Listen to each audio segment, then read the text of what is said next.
Hello students, है नमस्ते। Electrostatics में अपना सेकंड चैप्टर चल रहा था। उसमें अपन ने गाउस का नियम और उसके कुछ अनुप्रयोग पढ़ लिए थे। उसके जो आगे वाले अनुप्रयोग हैं वो अपन आज पढ़ेंगे। चलते हैं अपने टॉपिक पे। अपना अगला अनुप्रयोग है समरूप आवेशित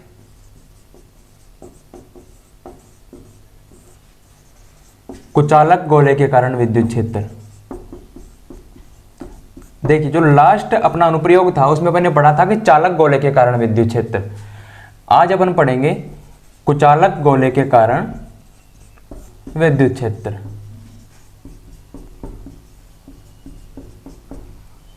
देखिए,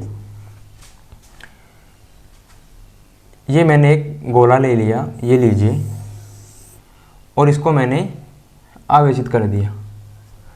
कुचालक गोला है और ये लीजिए, मैंने इसका केंद्र O है, केंद्र बिंदु O, और ये हो गई इसकी त्रिज्या, ठीक है। और ये मैंने इसको समरूप आवेशित कर दिया। इस गोले में Q आवेश है और इसका आयतन मैंने V ले लिया। इस गोले में Q आवेश है और इसका आयतन मैंने V ले लिया, ठीक है। अब देखिए, इस गोले का पृष्ठीय आवेश घनत्व क्या होगा। पृष्ठीय आवेश घनत्व नहीं, इस गोले के लिए अपन आयतन आवेश घनत्व की गणना करेंगे। इस गोले के लिए आयतन आवेश घनत्व क्या होगा, बताया था मैंने आपको लास्ट लेक्चर में कि आयतन आवेश घनत्व क्या होता है कि ρ = dQ/dV, या आप ऐसे बोल सकते हैं एकांक आयतन में उपस्थित आवेश, ठीक है बच्चों। तो यहाँ से मेरे पास Q का मान क्या आ जाएगा, Q का मान निकालेंगे। देखिए, ये मल्टीप्लाई हो जाएगा, ठीक है।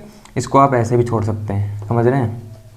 ये लीजिए, तो Q का मान क्या आ जाएगा मेरे पास, ρ.V।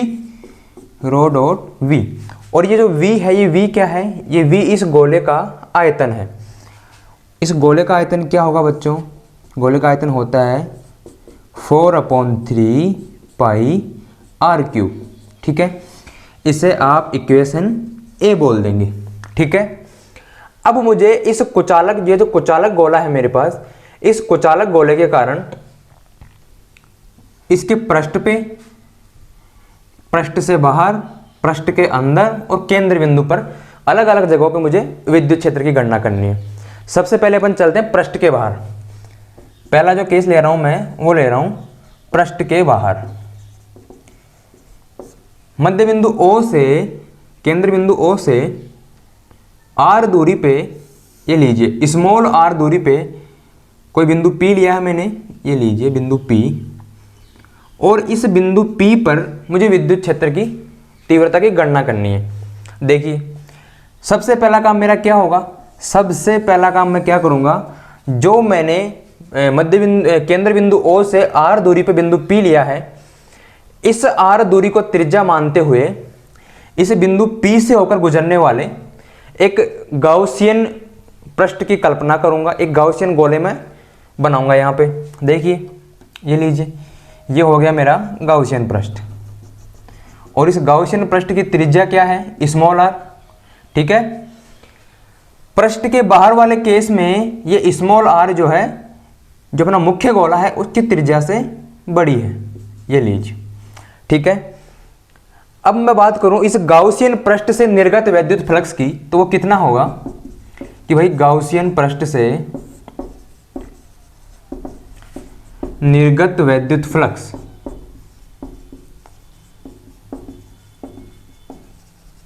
बताइए, क्या बताया था मैंने आपको, phi = E.ds या EDS cos थीटा। अब मुझे थीटा चाहिए। देखिए, यहाँ पे बिंदु P पे जो विद्युत क्षेत्र की दिशा और क्षेत्रफल अल्पांश ds की दिशा जो है एक दूसरे के समांतर होंगी, ये लीजिए।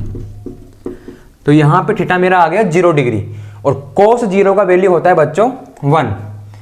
तो ये मेरा क्या निकल के आ गया यहाँ पे, phi = E.ds cos 0 डिग्री, ठीक है। और कोस 0 डिग्री के मान की मैं बात करूं तो कोस 0 डिग्री होता है बच्चों 1। तो ये अगर ये टर्म अगर 1 है तो ये पूरा का पूरा क्या हो जाएगा, ई डॉट डी एस हो जाएगा। ठीक है, तो फाई ई इक्वल्स टू, देखिए मेरा ई बाहर आ गया, मुझे डी एस का समाकलन करना है। ठीक है, डी एस का मैंने समाकलन किया तो क्या आया मेरे पास, डी एस का समाकलन करने मेरे पास आया एस। ये एस क्या है, ये एस क्या है, देखिए मैंने निर्गत वैद्युत फ्लक्स लिया है वो गाउसियन पृष्ठ से लिया है। तो ये एस क्या है, एस जो है गाउसियन पृष्ठ का पृष्ठीय क्षेत्रफल है। क्या हो जाएगा ये 4 पाई आर स्क्वायर। ये क्या है, किसी गोले का पृष्ठीय क्षेत्रफल।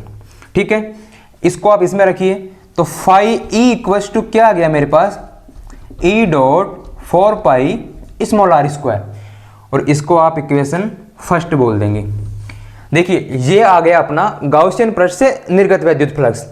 अब मैं बोलूं गाउस के नियम से या गाउस के प्रमेय से वैद्युत फ्लक्स की, तो वो क्या होगा, मुझे थोड़ा सा इरेज करना पड़ेगा ऊपर से, आप नोट डाउन करते रहिए। ये लीजिए, परंतु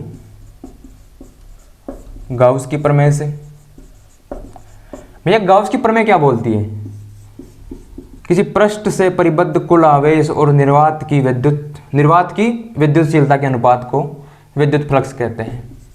अगर पृष्ठ में परिबद्ध आवेश क्यों है और निर्वात की विद्युतशीलता एप्सिलॉन नॉट है, तो ये क्या हो गया, उसका विद्युत फ्लक्स हो गया। बताया था मैंने आपको गाउस का नियम, याद होगा आपको। इसको मैंने बोल दिया इक्वेशन सेकंड। ठीक है, इसको आप चाहो तो क्यों अपॉन एप्सिलॉन नॉट भी लिख सकते हो, क्योंकि इसमें मैंने आवेश क्या लिया है, क्यों ही लिया है। ठीक है, अब इक्वेशन फर्स्ट और इक्वेशन सेकंड जो मेरे पास है, इन दोनों की तुलना कीजिए, क्योंकि ये भी विद्युत फ्लक्स है और ये भी विद्युत फ्लक्स है। From the equation first and second, equation first और सेकंड से आप देखिए क्या निकल के आएगा आपके पास, E dot 4 pi small are square equals to Q upon epsilon naught. अब यहां से मैं ई का वैल्यू निकाल सकता हूं, क्या आएगा मेरे पास, देखिए ये नीचे चला जाएगा इसके, ये मैं लिख सकता हूं 1 अपॉन 4 पाई एप्सिलॉन नॉट, देखिए हो गया Q upon small are square. ठीक है बच्चों, इसको आप चाहो तो इसको ऐसे भी लिख सकते हैं कि भैया इसका मान क्या होता है, के होता है, इसको आप लिख सकते हैं के Q upon small are square. ये हो गया अपना इक्वेशन थर्ड। चलिए यहां तक हो गया मेरा। अब मैं बात करूं आयतन आवेश घनत्व की, तो आयतन आवेश घनत्व कितना है मेरा, यहां से इससे मैं इक्वेशन 3 में जो क्यू का मान रख दूंगा, रखिए, बोलिए समीकरण ए व समीकरण 3 से देखिए, तो ई का मान क्या हो गया मेरा, रख दीजिए आप E equals to 1 upon 4 pi epsilon naught, Q का मान रखिए रो इंटू, ये लीजिए क्यू का मान रख रहा हूँ यहाँ पे मैं, rho into 4 upon 3 pi are cube. ठीक है, और नीचे अपना आ जाएगा आर स्क्वायर। अब देखिए बच्चों क्या कट रहा है, देखो 4 पाई से 4 पाई कट रहा है, ध्यान से देखिए, हो गया अपना। ठीक है, तो ई का मान मैं यहाँ पे क्या ले सकता हूँ, ई का मान मेरे पास आ जाएगा, देखो रो क्या क्या बच गया, ऊपर बच गया रो आर क्यूब, नीचे क्या बचा, देखो एप्सिलॉन नॉट आर स्क्वायर, और ये वाला 3 भी नीचे आ जाएगा। ठीक है, ये मेरा निकल के आ गया पृष्ठ के बाहर विद्युत क्षेत्र, rho capital R cube upon 3 epsilon naught r square. ठीक है, इसको आप सदिश रूप में भी लिख सकते हैं, सदिश रूप इसका आप ये लिख सकते हैं, ये लीजिए E vector equals to rho capital R cube upon 3 epsilon naught small are square R cap. ठीक है, ये मैंने इसका सदिश रूप बता दिया आपको। ये अपन ने निकाल लिया है पृष्ठ के बाहर विद्युत क्षेत्र। ठीक है, अब नेक्स्ट जो पॉइंट अपना है वो मैं ले रहा हूं पृष्ठ के ऊपर विद्युत क्षेत्र का। देखिए अब मैंने जो बिंदु P है वो बिंदु P मैंने ले लिया पृष्ठ के ऊपर, तब मेरे पास केस क्या बनता है, थोड़ा ध्यान से देखिए, ये लीजिए ये बिंदु P मैंने यहां ले लिया। अब बिंदु P की केंद्र बिंदु O से दूरी कितनी है, स्मॉल r। इस कंडीशन में क्या हो गया मेरे पास प्यारे बच्चों, यहाँ पे जो है कैपिटल आर अपना स्मॉल आर के इक्वल हो गया, ठीक है, कैपिटल आर स्मॉल आर के इक्वल हो गया। बिंदु P पे विद्युत क्षेत्र की तीव्रता की दिशा की मैं बात करूं और क्षेत्रफल अल्पांश की, तो ये दोनों एक दूसरे के समांतर रहेंगे, ठीक है। अब यहां से मुझे क्या पता चल रहा है कि अगर पृष्ठ के बाहर वाला जो विद्युत क्षेत्र है उसमें मैं इन दोनों त्रिज्याओं के मान समान कर दूं तो मुझे पृष्ठ पर विद्युत क्षेत्र मिल जाएगा। देखिए मुझे करना क्या है, मुझे करना इतना सा है कि जो इक्वेशन 4 है, इसको 4 बोल दीजिए आप, इक्वेशन 4 है उसमें मुझे क्या करना है, जो आर क्यूब और ये स्मॉल आर स्क्वायर है इन दोनों के मान मुझे बराबर कर देना है। कैसे करेंगे देखिए, E इक्वल्स टू, लिखिए यहाँ पे rho r cube upon 3 epsilon naught. देखिए यहाँ मैंने स्मॉल आर स्क्वायर को कैपिटल आर स्क्वायर कर दिया बिकॉज क्योंकि यहाँ पे आर जो है स्मॉल आर के बराबर है, ठीक है। इससे हुआ क्या मेरे पास, देखिए आर स्क्वायर से आर स्क्वायर कट गया, क्या बच गया, E equals to rho are upon 3 epsilon naught. ये आ गया बच्चों मेरा पृष्ठ के ऊपर विद्युत क्षेत्र, ठीक है। पृष्ठ के बाहर निकालना बहुत आसान है और उससे भी आसान पृष्ठ पे निकालना है। अब चलते हैं अपन तीसरे बिंदु की ओर जहां अपन निकालेंगे इसके पृष्ठ के अंदर। देखिए ये लीजिए तीसरा जो पॉइंट है मेरा, जहां निकालेंगे अपन पृष्ठ के भीतर। बताइए पृष्ठ के भीतर वाले केस में जो ये बिंदु P है ये मैं कहां लूंगा, ये मैंने ले लिया केंद्र बिंदु O से R दूरी पे पृष्ठ के अंदर ही कहीं ले लिया मैंने, ठीक है। ये लीजिए ये बिंदु P मैंने पृष्ठ के अंदर ही कहीं ले लिया, ये लीजिए R दूरी का। अब मुझे करना क्या है, अब मुझे फिर से वही प्रोसेस, मुझे गाउसियन पृष्ठ बनाना है, ये लीजिए, ठीक है। अब ध्यान से एक चीज को आप यहां ध्यान से देखना कि मैंने जो समस्त आवेश लिया था पूरे गोले का आवेश वो था अपना Q। कितना था बच्चों, Q था। और इस गोले का जो आयतन था वो कितना था, वो V था। लेकिन ध्यान से देखिए जो अंदर वाले भाग में मैंने बिंदु P लिया है वहां से मैंने जो गाउसियन पृष्ठ निर्माण किया है, जो गोला मैंने बनाया है उसका आयतन भी चेंज होगा और उसका आवेश भी चेंज होगा। मैंने मान लिया कि इस गाउसियन पृष्ठ के अंदर जो आवेश है वो क्यों तो नहीं है, क्यों तो पूरे गोले का है, क्यों तो पूरे गोले का है। इस गोले का क्या होगा, उसको मैंने मान लिया कि भैया इसमें क्यू डैश तो आवेश है और इसका वी डैश इसका आयतन है, ठीक है। ये अपनी चीजें काम आएंगी, बताते हैं। देखिए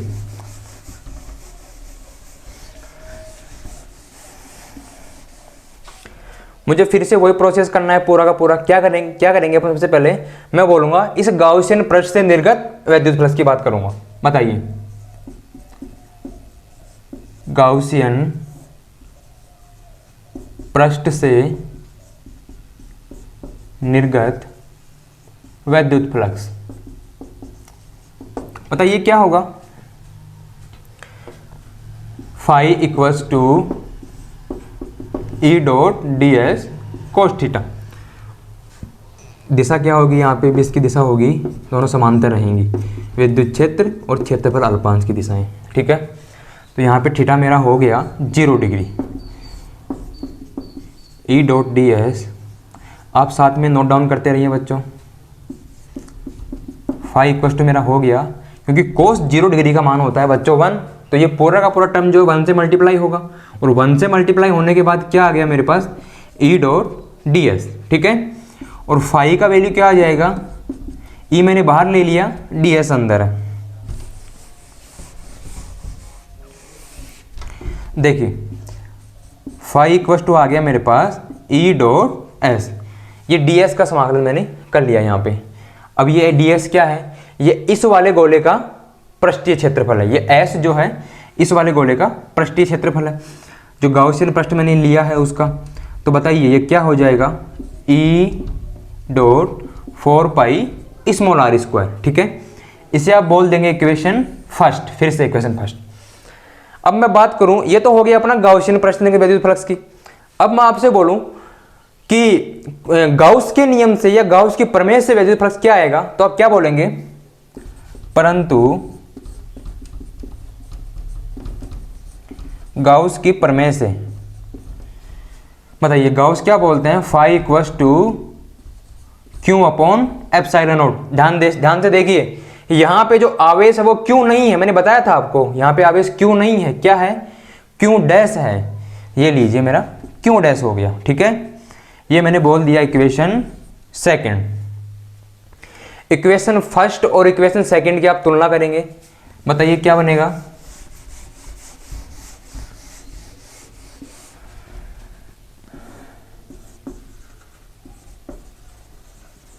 from the equation first and second, देखिए यहां से मेरे पास आ जाएगा E dot 4 pi small are square equals to Q dash upon epsilon naught. ध्यान चल गया आपको, मैंने क्यू डैश क्यों लिया है यहाँ पे जो गाउसियन पृष्ठ मैंने लिया है वो गोले के अंदर लिया है। गोले का जो संपूर्ण आवेश था वो क्यों था, लेकिन अभी आयतन भी कुछ कम हुआ है और आवेश भी कुछ अलग है, ठीक है। तो मैंने इसको क्यू डैश और वी डैश ले लिया। ध्यान से देखिए, यहां से मैं E का मान निकालूं तो E का मान क्या आ जाएगा मेरे पास, 1/4 पाई एप्सिलॉन नॉट। ध्यान से देखिए, Q dash upon epsilon not, फर्क इतना है बस, इसमें ये क्यू डैश अलग आ रहा है, बाकी जो पृष्ठ के बाहर था वो भी सेम ही था, ठीक है। इसको मैंने बोल दिया इक्वेशन थर्ड। ये लीजिए, अब भैया मेरे पास जो चीजें थी, मेरे पास क्यू का मान तो था, ये रहा मेरे पास क्यू का मान तो था, अब ये क्यू डैश का मान मैं कहां से क्या निकालूं वो मुझे समझ में नहीं आ रहा। तो उसके लिए अपन क्या करेंगे, देखिए अब मैं बोलूं आपसे आयतन आवेश घनत्व, यहां पे अपना जो काम आएगा वो आएगा आयतन आवेश घनत्व। ध्यान से देखिए, आयतन आवेश घनत्व होगा वो इस पूरे गोले का भी वही होगा, रो ही होगा, और इस जो ये जो मैंने अंदर गोला लिया है स्मॉल आर त्रिज्या का गाउसियन पृष्ठ जो मैंने लिया है, इसका आयतन आवेश घनत्व भी रो ही होगा, दोनों केस में सेम, ठीक है। तो मैं क्या कर लूंगा कि रो इक्वल्स टू, ये हो गया मेरा बड़े वाले गोले के लिए क्या हो जाएगा, क्यू अपॉन वी, इसको बोल दिया मैंने इक्वेशन ए, ठीक है, स्मॉल है। अब मैं बात करूं इस छोटे वाले गोले की, तो उसके कारण आयतन आवेश घनत्व क्या हो जाएगा, Q dash upon V dash. ध्यान से देखिए, घनत्व जो है फर्क नहीं पड़ता, ठीक है। ये हो गया मेरा इक्वेशन बी। अब इक्वेशन ए और इक्वेशन बी से आप क्या बोल सकते हैं, समीकरण ए व बी से आप क्या बोल सकते हैं, आप बोल सकते हैं कि Q dash V dash equals to Q upon V. आप यहां से ये भी लिख सकते हैं कि क्यू डैश का मान जो होगा वो क्या होगा, क्यू डैश का मान होगा Q upon V into V dash, ठीक है बच्चों। अब यहां थोड़ा ध्यान से देखना पड़ेगा आपको कि क्यू और वी का मान तो मुझे पता है, क्यू का मान तो क्या है मेरे पास, क्यू का मान तो ये रहा इक्वेशन ए, क्या है वी जो है मेरा, ये इस जो अपना जो बड़ा वाला गोला है, या फिर मैं बोलूं कैपिटल आर त्रिज्या वाला गोला है उसका आयतन, और वी डैश क्या है, ये है अपना स्मॉल आर त्रिज्या वाले गोले का आयतन, ठीक है। यहां से मैं मान रखूं तो मेरे पास देखिए क्या आता है, Q dash equals to, Q का मान रख दीजिए आप rho into 4/3 pi are cube, ठीक है। क्यू का मान रख दिया आपने, वी का मान आप रख दीजिए 4/3 पाई आर क्यूब, ठीक है। वी डैश का मान भी आप रख दीजिए, तो वी डैश का मान आप क्या रखेंगे, 4/3 पाई स्मॉल आर क्यूब, ठीक है। देखिए यहां से देखिए ये वाला पूरा का पूरा टर्म यहां से कैंसिल आउट हो गया, ठीक है। बचा क्या मेरे पास, क्यू डैश का मान मेरा बचे rho into 4/3 pi small r cube, ठीक है। ये मैंने ले लिया इक्वेशन 4। अब इक्वेशन 4 का वैल्यू आप रख दीजिए इक्वेशन 3 में, यहां से यहां पे आप क्यू डैश का मान रखना है मेरे को, तो रख दीजिए समीकरण 3 व 4 से। देखिए क्या आएगा आपके पास, E equals to 1/4 pi epsilon naught, Q dash का मान आपने रखा है यहाँ पे, तो क्यू डैश का मान क्या है मेरे पास, rho into 4/3 pi small r cube upon epsilon naught, ठीक है। ये बेटा आर था, आर स्क्वायर था, ठीक है, आर स्क्वायर। देखिए आर स्क्वायर से मैंने कट किया तो ये क्या हो गया मेरा आर बच गया ऊपर। 4 पाई से मैं कट करूं तो क्या बच जाएगा, देखो 4 पाई से 4 पाई कट हो गया, तो ई का मान क्या बच जाएगा मेरे पास, ई का मान बच जाएगा बच्चे, देखिए नीचे ऊपर क्या बच गया मेरे पास, रो इंटू आर, यहाँ का बच गया मेरे पास आर बच गया, रो इंटू आर, नीचे बचा है मेरे पास 3 एप्सिलॉन नॉट, ऊपर लिख रहा हूं स्पष्ट दिखने के लिए, ठीक है। E इक्वस टू, ये हो गया मेरा रो आर अपॉन 3 एप्सिलॉन नॉट, ठीक है। ये आ गया मेरा समरूप आवेशित कुचालक गोले के कारण विद्युत क्षेत्र उसके पृष्ठ के भीतर, इसको आप लिख देंगे सदिश रूप में लिख देंगे rho are upon 3 epsilon naught r cap, ये हो गया इसका सदिश रूप, ठीक है। देखो बच्चों, अपन ने पृष्ठ के बाहर अपन ने निकाल लिया, पृष्ठ के ऊपर अपन ने निकाल लिया, पृष्ठ के अंदर अपन ने निकाल लिया। अब मैं आपसे ऐसे बोलूं कि केंद्र पर विद्युत क्षेत्र क्या होगा कुचालक गोले के, ये पता है कि चालक गोले के अंदर विद्युत क्षेत्र शून्य होता है, लेकिन कुचालक गोले के अंदर क्या होगा, कुचालक गोले के अंदर होगा विद्युत क्षेत्र रो आर अपॉन 3 एप्सिलॉन नॉट, लेकिन केंद्र बिंदु पे क्या होगा, तो उसके लिए देखिए आप, चौथा पॉइंट मेरा है कि केंद्र पर विद्युत क्षेत्र, देखिए केंद्र पर क्या होगा, केंद्र पर जो ये स्मॉल आर और कैपिटल आर दोनों क्या होंगे, ये जीरो होंगे, क्या होंगे बच्चों, ये जीरो होंगे। देखिए यहां से आप आर पे डिपेंड कर रहा है विद्युत क्षेत्र, ठीक है, तो यहां से मैं जीरो रखूंगा इसमें, तो क्या आ जाएगा मेरे पास, ई का मान जीरो आ जाएगा। कुचालक गोले के केंद्र पर भी विद्युत क्षेत्र शून्य होता है, चालक गोले के अंदर तो पूरा ही शून्य होता है, लेकिन कुचालक गोले के केंद्र पे भी शून्य होता है, ठीक है बच्चों। चलते हैं अपन अपने नेक्स्ट टॉपिक पे। देखिए अपना अगला टॉपिक है आवेशित चालक की सतह पर बल, आवेशित चालक की सतह पर बल। देखिए मैंने एक चालक गोला ले लिया आपके सामने, ये लीजिए, और ये क्यों आवेश से आवेशित है, ठीक है, इसका आवेश क्यों है, और इसका पृष्ठीय आवेश घनत्व है सिग्मा, ये लीजिए, ये क्यों आवेश से आवेशित है और इसका पृष्ठीय आवेश घनत्व जो है सिग्मा है, ठीक है। अब देखिए यहाँ पे, अब मैंने क्या किया कि मैंने इस गोले के ऊपर कहीं भी एक अल्पांश ले लिया, मान लीजिए मैंने एक, ये लो, एक ए बी अल्पांश ले लिया, इसको मैं बोल दूंगा ए बी अल्पांश, ये लीजिए मैंने ए बी अल्पांश ले लिया, और जो शेष भाग बच गया उसको मैंने बोल दिया ए सी बी, ठीक है। अब देखिए पूरे पे आवेश क्यों है, तो इस अल्पांश के अंदर आवेश कितना हुआ मेरा, इस अल्पांश के अंदर आवेश ले लिया मैंने डी क्यू, ठीक है। अब देखिए, अब मैं आपको ऐसे बोलूं कि ए बी जो अल्पांश है, यहाँ पे दो केस मेरे पास, एक तो ए बी अल्पांश है, तो ए बी अल्पांश के कारण जो विद्युत क्षेत्र की तीव्रता है वो यहाँ पे अपनी हो जाएगी E1, ठीक है। और जो शेष भाग है, शेष भाग क्या हो गया मेरा, ए सी बी, शेष भाग ए सी बी के कारण जो विद्युत क्षेत्र की तीव्रता है वो हो गई अपनी E2, ठीक है, ये अपन ने मान लिया। अब देखिए, अब मैंने क्या किया, मैंने यहाँ पे इस चालक गोले के बाहर यहाँ पे एक बिंदु P ले लिया, ठीक है, ये इस पृष्ठ के बाहर ही हुआ, ये बिंदु P ले लिया मैंने, ये लीजिए, और एक बिंदु Q ले लिया मैंने इस पृष्ठ के अंदर, ये लीजिए बिंदु Q।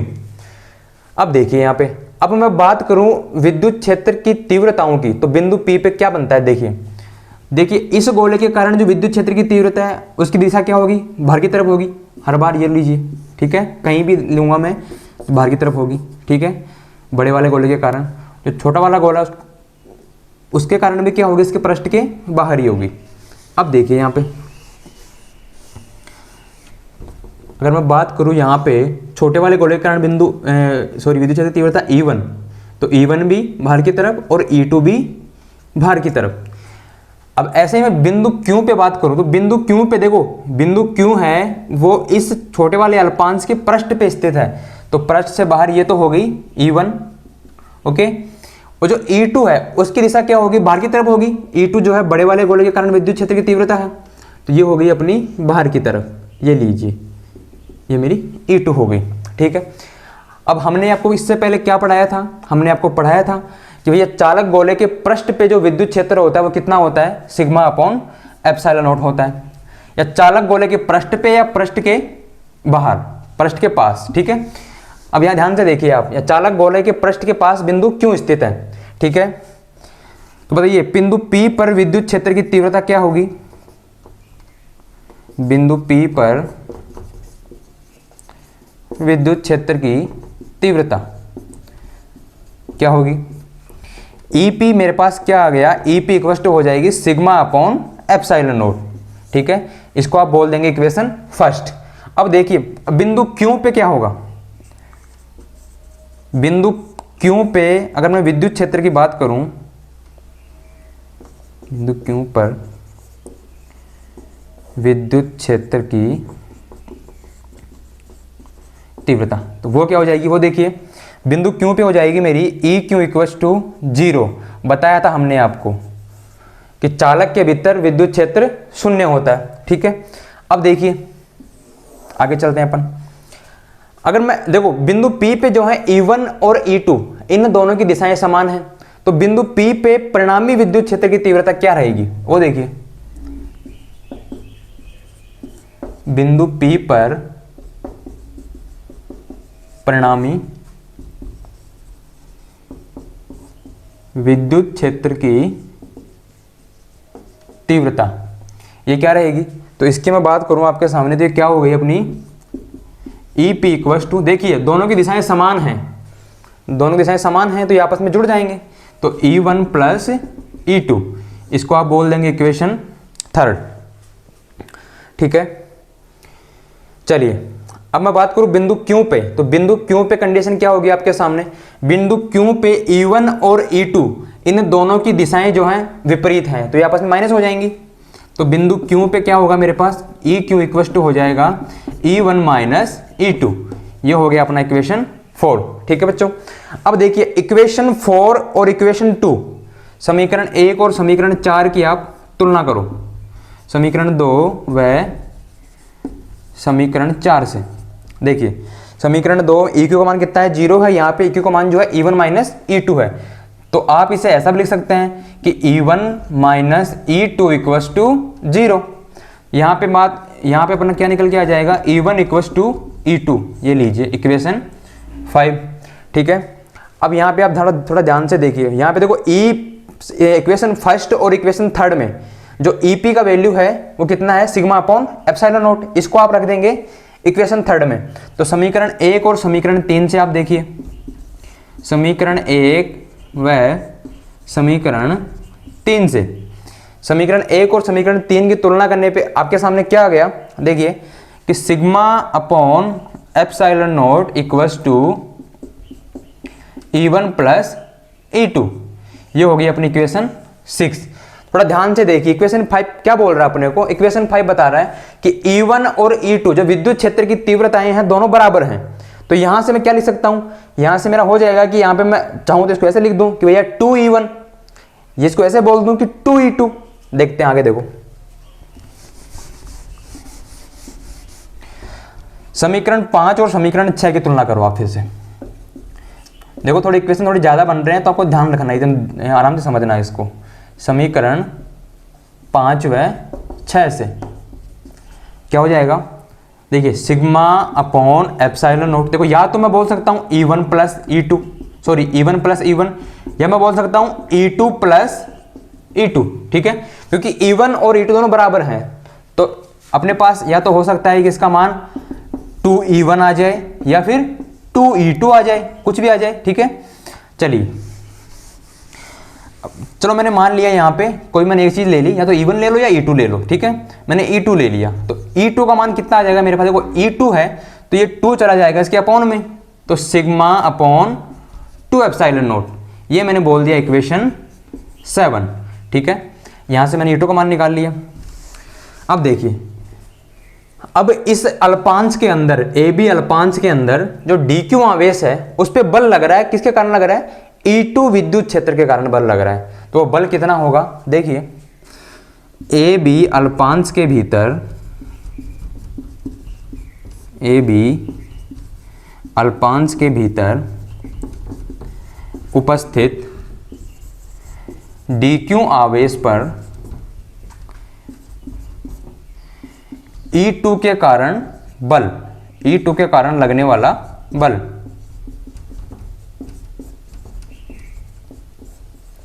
बताइए क्या होता है, बल का फॉर्मूला क्या होता है, F equals to Q into E, यही होता है।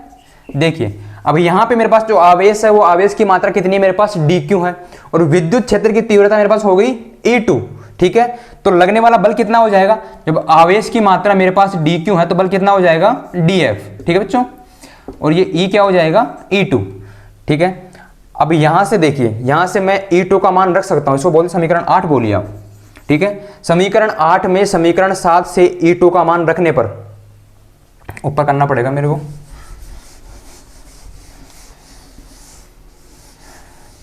देखो समीकरण 7 से E2 का मान समीकरण 8 में रखने पर, ठीक है, रखिए। तो dF इक्वस टू क्या आ गया, dF इक्वस टू आ गया मेरे पास dq डॉट E2 का मान कितना हो गया, सिग्मा अपॉन 2 एप्सिलॉन नॉट, ठीक है।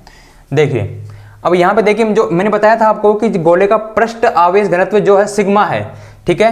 तो गोले का जो पृष्ठ आवेश घनत्व है, तो उसका एक बार बात कर लेता हूं मैं आपके सामने, पृष्ठीय आवेश घनत्व। तो पृष्ठीय आवेश घनत्व क्या होगा, sigma equals to dq upon ds, ठीक है, एकांक क्षेत्रफल में उपस्थित आवेश, ठीक है। यहां से मैं dq का मान निकालूं तो dq का मान मेरे पास क्या आ जाएगा, dq equals to sigma ds, ठीक है बच्चों। अब इस dq का मान आप रख देंगे यहां पे, ठीक है, रख दीजिए। क्या है आपके पास, df इक्वस टू, रखिए, sigma ds sigma upon 2 epsilon naught. देखिए सिग्मा और सिग्मा मल्टीप्लाई होंगे तो क्या हो जाएगा, sigma square ds 2 epsilon naught, ठीक है। ये हो गया अपना dq आवेश पर बल, अल्पांश के अंदर उपस्थित dq आवेश पर बल। मैं बोलूं कि संपूर्ण पृष्ठ पे बल कितना होगा, मैं बोलूं आपसे कि संपूर्ण पृष्ठ पर बल, तो उसके लिए आप क्या करेंगे, संपूर्ण पृष्ठ पे बल निकालने के लिए आप इसका समाकलन कर देंगे। तो df का समाकलन कर दिया आपने और यहां पे इसका भी समाकलन कर दिया, क्या आ गया आपके पास 2 एप्सिलॉन नॉट, ठीक है। अब देखिए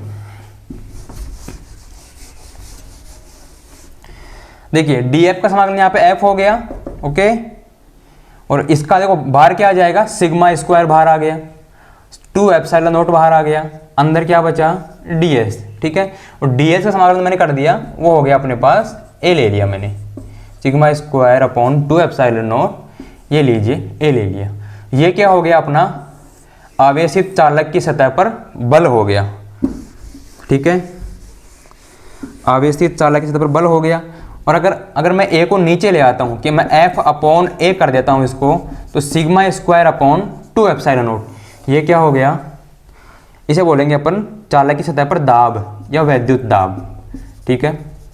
देखिए इसको अपन ऐसे भी लिख सकते हैं कि P equals to sigma square upon 2 epsilon naught, ठीक है। अब देखिए मैंने क्या बताया था आपको कि चालक के पृष्ठ पे अपने जो बल निकाला वो कहाँ निकाला है, किस सतह पर निकाला है, तो सतह पर विद्युत क्षेत्र की तीव्रता क्या होगी, तो E बराबर क्या होती है, सिग्मा अपॉन एप्सिलॉन नॉट, ठीक है। अब यहां से मैं सिग्मा का मान निकालूं तो वो क्या हो जाएगा, E इंटू एप्सिलॉन नॉट, ठीक है। तो आप इस मान को इसमें भी रख सकते हैं, देखिए क्या बनता है आपके पास, P इक्वस टू आपने रखा है यहाँ पे E square epsilon not square upon 2 epsilon not, देखो 1 एप्सिलॉन नॉट से 1 एप्सिलॉन नॉट कट गया, ठीक है। तो P इक्वस टू क्या बचा आपके पास, 1 upon 2 upon epsilon not E square, ठीक है बच्चों। ये अपना हो गया वैद्युत दाब। चलते हैं अपन नेक्स्ट टॉपिक की तरफ।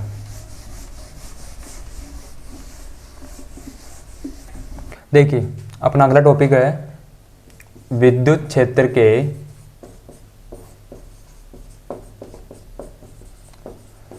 एकांक आयतन में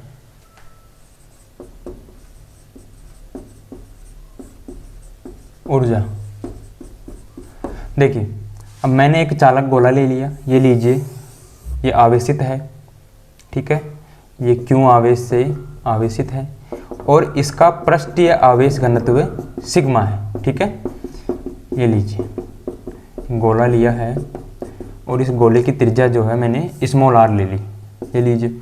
अब देखिए अब इस गोले के कारण जो बल होगा जो कहाँ होगा, विलंबत पृष्ठ के बाहर की ओर होगा, पृष्ठ के विलंबत बाहर की ओर होगा, ठीक है। अब बताइए, मैंने आपको बताया था दाब क्या है, देखिए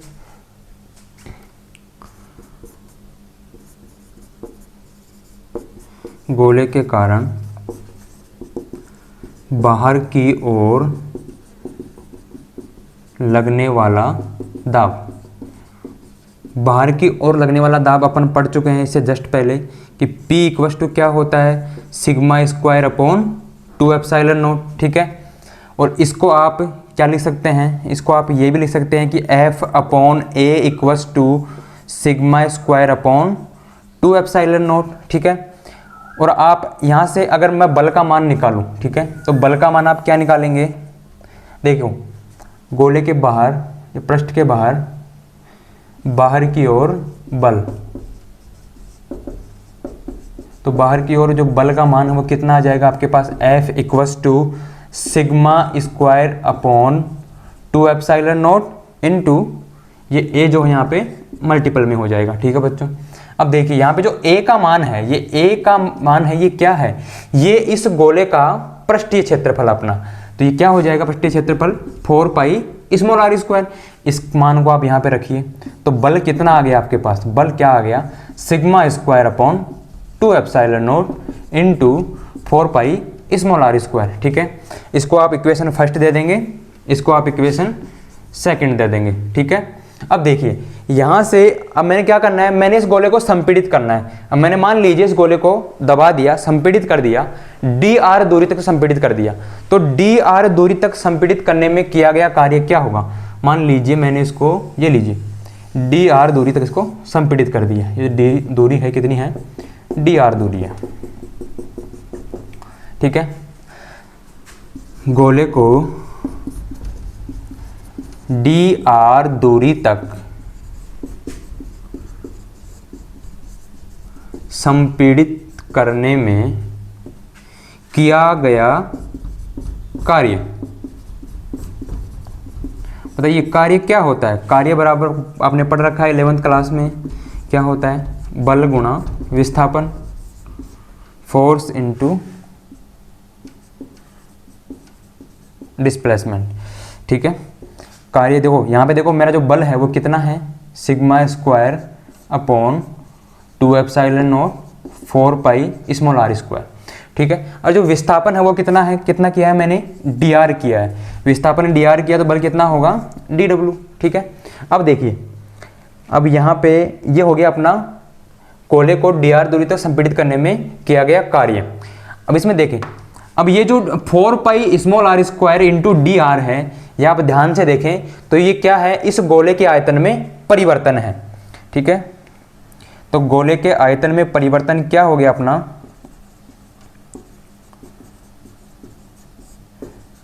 गोले के आयतन में परिवर्तन क्या हो गया बच्चों, गोले का आयतन परिवर्तन हो गया अपना dv बराबर क्या लिख सकते हैं अपन, 4 pi small r square into dr, ठीक है।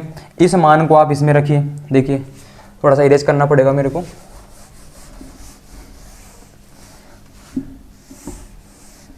रखिए,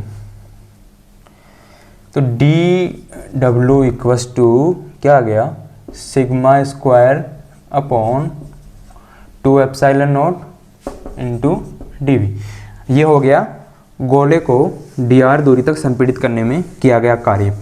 अब अपन ये बोल सकते हैं कि ये किया गया कार्य ही ऊर्जा के रूप में संचित हो जाता है, किया गया कार्य ही ऊर्जा के रूप में संचित हो जाता है, ठीक है। देखिए अब मैंने क्या कर दिया, इसको किया गया कार्य कितना हो गया अपना, dw है, ये लीजिए w कब आएगा, जब मैं dw का समाकलन करूंगा, समाकलन कर दीजिए इसका, तो sigma square upon 2 epsilon naught into D. ये तो हो गया ऊर्जा, ठीक है। अब हम आपसे ये बोलें कि एकांक आयतन में ऊर्जा क्या होगी, तो एकांक आयतन में ऊर्जा आप निकाल सकते हैं। एकांक आयतन में ऊर्जा, तो एकांक आयतन में ऊर्जा अपनी क्या हो जाएगी भाई, D W upon D V, ठीक है। करिए, sigma square upon 2 epsilon naught D V, और मैंने इसमें क्या क्या करना है, मेरे को डी वी का भाग देना है, तो डी वी का भाग दे दीजिए। देखो डी वी से डी वी कट जाएगा, क्या बचेगा मेरे पास यहाँ पे, ये बच जाएगा अपना sigma square upon 2 epsilon naught, ठीक है। अब यहाँ से आप इस सिग्मा के मान को भी रख सकते हैं। सिग्मा का मान क्या रख सकते हैं आप, जैसे ई का मान क्या हो गया अपना सिग्मा अपॉन एप्सिलॉन नॉट, तो सिग्मा का मान आप क्या रख सकते हैं, sigma equals to E into epsilon naught, ठीक है। मैं यहाँ कर रहा हूँ, देख लेना आप। बताइए, जो एकांक आयतन में ऊर्जा है वो क्या हो जाएगी मेरी, देखो सिग्मा स्क्वायर मैंने मान क्या रख दिया, ई इंटू एप्सिलॉन नॉट, ठीक है, दोनों का स्क्वायर, ओके। नीचे लिख दिया मैंने 2 एप्सिलॉन नॉट, ये लीजिए, ये इससे कैंसिल हो गया, क्या बच गया, एकांक आयतन में जो ऊर्जा है वो बच जाएगी मेरी 1/2 एप्सिलॉन नॉट ई स्क्वायर, ठीक है बच्चों। ये आ गई अपनी एकांक आयतन में। अब आप माध्यम में निकालना चाहो तो आप माध्यम में निकाल सकते हो, तो माध्यम में क्या हो जाएगी, ये लीजिए, माध्यम में निकालने के लिए एप्सिलॉन एम ई स्क्वायर, ठीक है बच्चों। चलते हैं नेक्स्ट टॉपिक पे।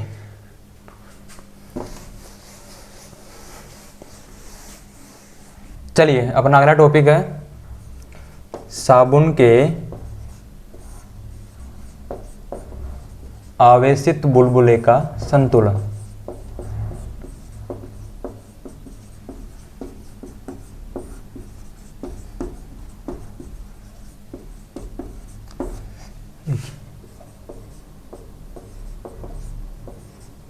देखिए, मैंने क्या है कि एक बुलबुला ले लिया साबुन का, जिसकी त्रिज्या क्या है, स्मॉल आर है, ठीक है। ये मेरा साबुन का बुलबुला हो गया, स्मॉल आर त्रिज्या का, ठीक है। अब इस बुलबुले की पृष्ठ पे जो पृष्ठ तनाव है वो ले लिया मैंने T, ठीक है। इस बुलबुले की पृष्ठ पे जो पृष्ठ तनाव है वो T ले लिया मैंने। तो इस बुलबुले जो पृष्ठ तनाव के कारण जो दाब आधिक्य होगा वो कितना होगा, वो देखिए। दाब आधिक्य कितना हो जाएगा पृष्ठ तनाव के कारण, क्या बोल सकता हूं मैं कि 4T/R, ठीक है। इसको आप ले लेंगे इक्वेशन 1, ये हो गया अपना पृष्ठ तनाव के कारण, ठीक है।